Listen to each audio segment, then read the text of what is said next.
I'll tell you what, it's nice to have a good company come out and foam this, because these guys did a heck of a lot better job than the last guys. We did do closed cell, but there's no pulling away from the studs. Everything's in there nice and tight. I was a little concerned about doing closed cell.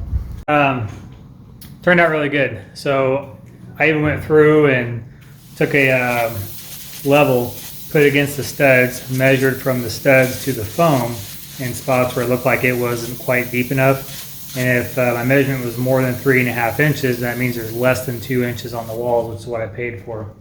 And so I went through just a Sharpie and marked down where there were some shallow spots.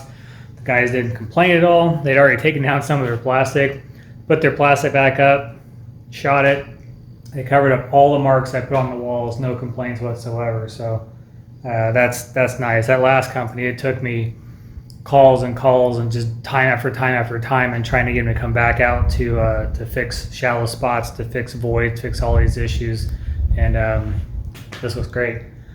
So trying to decide if I'm going to do the batten flash. I still need to do a bit more research on it. But basically what I would do is, now that this is filled up and I got about 3.5 inches here, is you just take fiberglass insulation and put it in like you normally would. So I'd use fiberglass for a 2x4 wall instead of a 2x6 wall, which is R13. So 2 inches of this should be R14. I'm going to be between R14 and R21 because some areas like this is a lot thicker. So we'll just say R14 to be safe. Plus the R13 of the batten insulation would give me an R27. A lot of people say that it's not worth doing that because this should seal everything up to the point where you don't really need anything else beyond it. A lot of the issue is the air infiltration coming through. But to me, you still have that R factor as well, so I'm kind of torn on that. They'll say that the problem is if you put fiberglass batts inside here, is that if you do have any condensation in here, they'll just soak into the fiberglass and they won't evaporate or won't, they'll just sit in there and mold and get nasty. But kind of my thought behind that is, if you get water in your wall anyways, it's going to mold and get nasty somewhere. The back of your drywall is going to get nasty. The vapor is going to try to find some place to get out and it can't.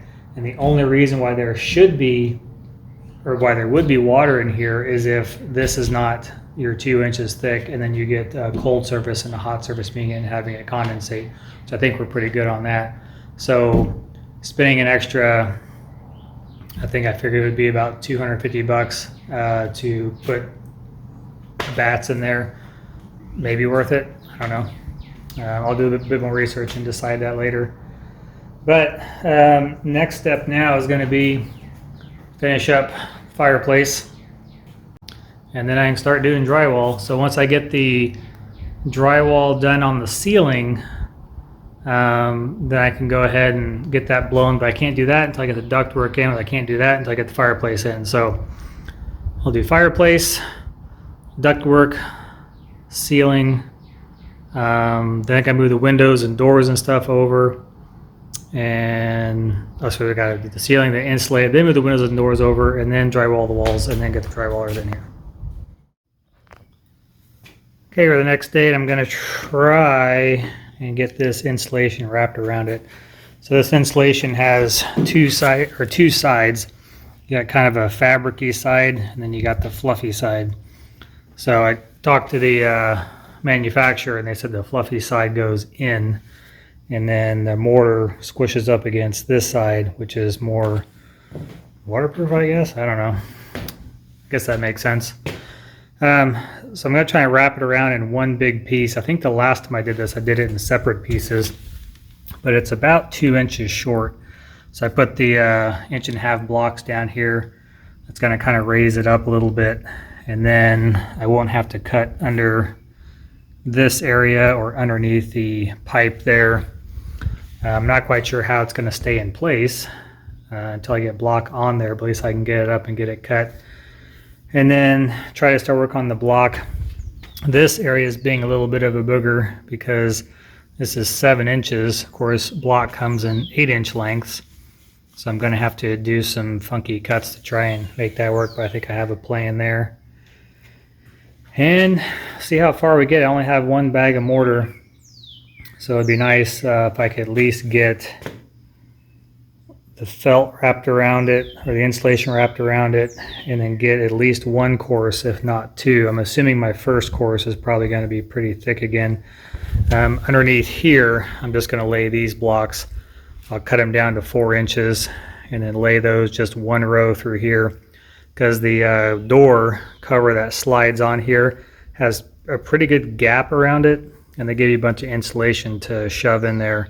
So time I get my bed of mortar and then my block in there, I should be, boy, I don't know, maybe ½ inch to 1 inch, somewhere around there below it, and that insulation is pretty poofy.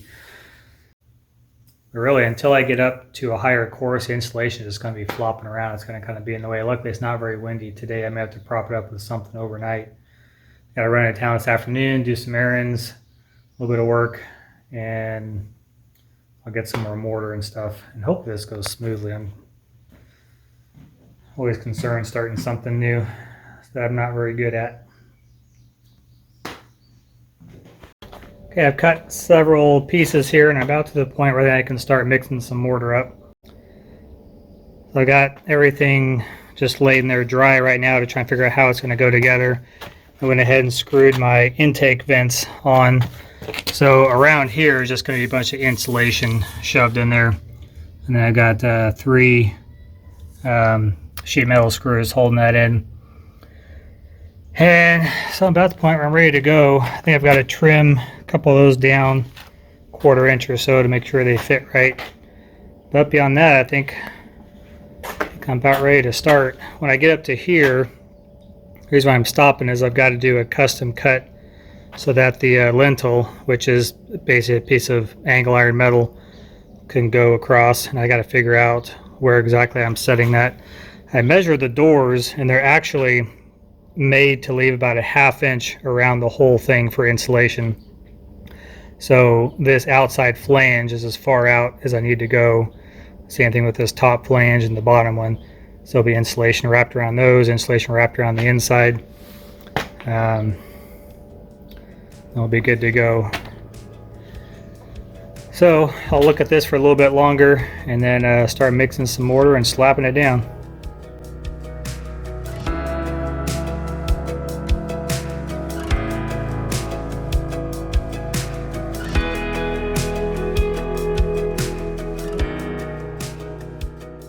Okay, I got back from running some errands. I was able to get up to the point where I need to start cutting a shorter block to put my metal piece in.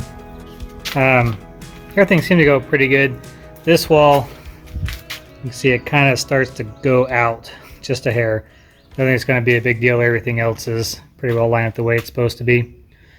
I think I said before, but I did put 2 pieces of insulation here just because the wood's right there. They'll hopefully give a little bit of an extra buffer. Shouldn't be a problem. We're only talking about an overlap of 2 inches into the wood, but better safe than sorry, I guess. So I guess I can go ahead and work on cutting a small piece, getting the lintel in, and cutting small pieces across there to fit. I had some 4-foot pieces cut, which would run all the way across the front, but I had some shorter ones from the last house we had. I had to take some pieces out, and I had some shorter pieces from there, which I may end up using those now instead, or I'll cut those 4-foot ones down. I don't know yet. Figure that out here in a little bit. Yeah, because this next piece needs to overlap this one.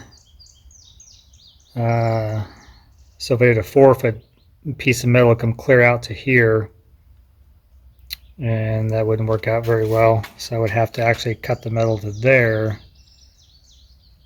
and then it'd sit on that block. So yeah, I've got to put this piece in, get my distance, cut my metal, and then put it in. So I got a little bit of an extra step.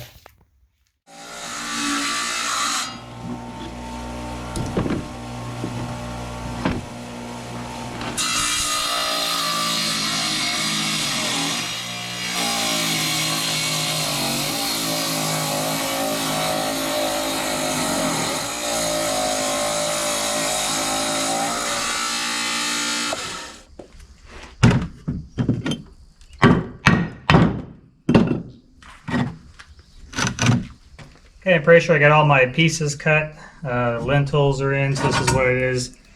The lintel is just a supporting brace over a opening, typically angle iron. Metal, this is 1/4 inch steel, so these will sit on there like that. And my leveling, everything looks good. So go ahead and get this next row. The next row has no cuts in it, which is great. But I went ahead and cut some pieces for my next row, which is going to require 4 of these, I believe. And I got 3 courses to go. That will put me up to here. And then I'll be at a stopping point until I get all my pipes installed. And then I can pour the mortar around it. So, 1 or 2 more days of breaking my back.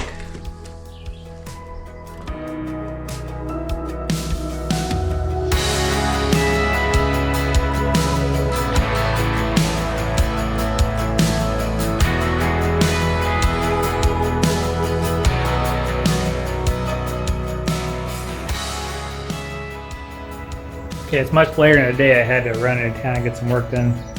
But before I left, got everything cleaned up out here. I think it looks pretty good for an amateur. I'm hoping all these spots in the ground down here will get washed away. Now I'm gonna power wash it, but then I'm also gonna put probably brick around here. I know this area will be covered up. Right in front of it will most likely have brick, so most of the main stuff will be gone. But some of it's just powder, you can just blow it off. Hope when I power wash it, I'll get rid of a lot of it. But this is only my second time doing this. It worked out pretty good. I got a little bit of a bow right there. See, it pushes out just a little bit. It's just this lintel had a bit of a slope in the back. I had a hard time getting it flat. But up there, oh, forgot some tools. So I got about 2.5 inches or so up there. I'll put the mortar bed in. I'll get to that another day or two. It's supposed to rain all day tomorrow. And that's why I got to build the box on the side and get all the venting and all that fun stuff put in. But that's one big step out of the way as far as this little addition goes. So the plan next, I should have some parts in at Home Depot. I got to get, it should be my big fan that's going to go up there, and then the end cap for the 12-inch duct. So I'll probably start running that next, and then I get the mortar bed in, get my ductwork ran. I got to travel about an hour to another town to get my chimney pipe. I plan on doing that this week. Get the chimney pipe put up. Got to build the walls around there. Yeah, it's just it's getting close though. It's getting there.